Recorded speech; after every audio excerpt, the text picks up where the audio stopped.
Buddha Gautama, also called Siddhartha, was the founder of Buddhism. The term Buddha, literally meaning awakened one or enlightened one, is not a proper name but rather a title. And Buddhists traditionally believe that there will be innumerable Buddhas in the future as there have been in the past, and that there are other Buddhas in other presently existing cosmos as well. The Buddha who belongs to the present era of the cosmos in which we are living is often referred to as Gautama. When the term the Buddha is used, it is generally assumed that it refers to the Buddha Gautama. According to virtually all Buddhist traditions, the Buddha lived many lives before his birth as Gautama. These previous lives are described in Jataka's birth stories, which play an important role in Buddhist art and education. Most Buddhists also affirm that the Buddha's life was continued in his teachings and his relics. The Pali Tipitaka, which is recognized by scholars as the earliest extant record of the Buddha's discourses, and the later Pali commentaries are the basis of the following account in which history and legend are inextricably intertwined. The Buddha was born in the 6th or 5th century BCE, in the kingdom of the Sakyas, on the borders of present-day Nepal and India. Gautama is said to have been born of the king and queen of the Sakyas. Suddhodana and Mahamaya. The Buddha's legend, however, begins with an account of a dream that his mother, Mahamaya, had one night before he was born.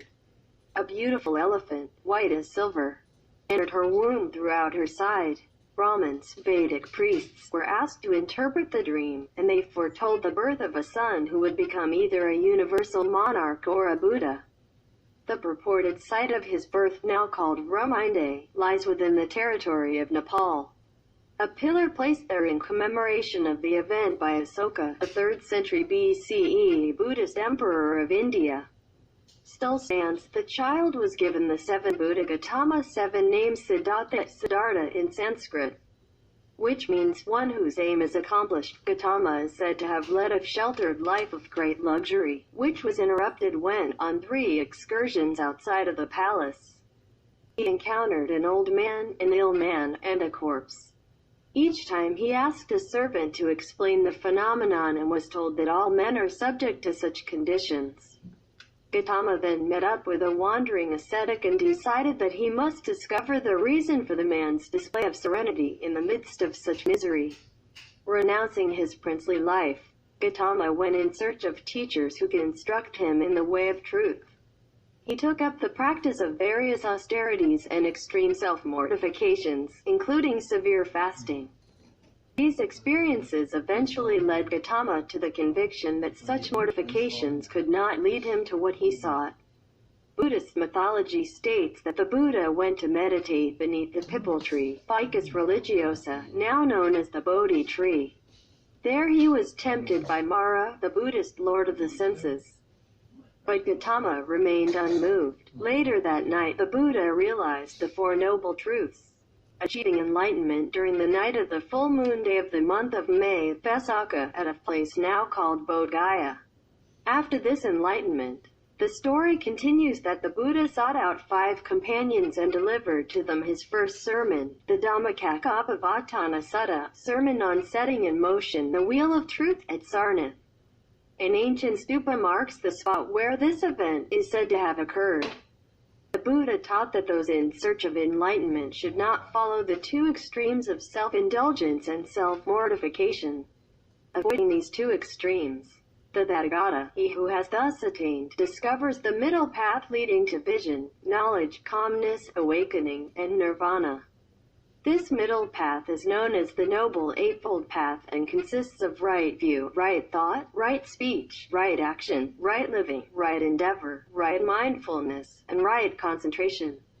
The first noble truth is that sentient existence is dukkha, always tainted with conflict, dissatisfaction, sorrow, and suffering.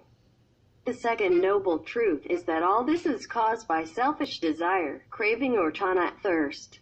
The third noble truth is that there is nirvana, emancipation, liberation, and freedom for human beings from all this.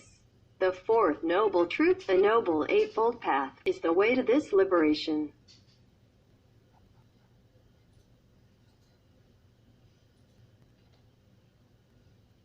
After this sermon, the 5 companions became the Buddha's first disciples, were admitted by him as monks, bhikkhus, and became the first members of the Sangha community, or order. After the Buddha had trained followers, his mission was fulfilled. At Kusinara, now called Kasha, on the full moon day of the month of Vesakha, May, the Buddha Gautama entered parinirvana, an end to the cycle of being reborn.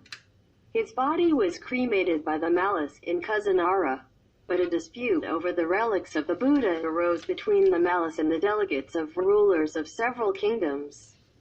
It was settled by a venerable Brahmin on the basis that they should not quarrel over the relics of one who preached peace. Stupas were then built over these relics.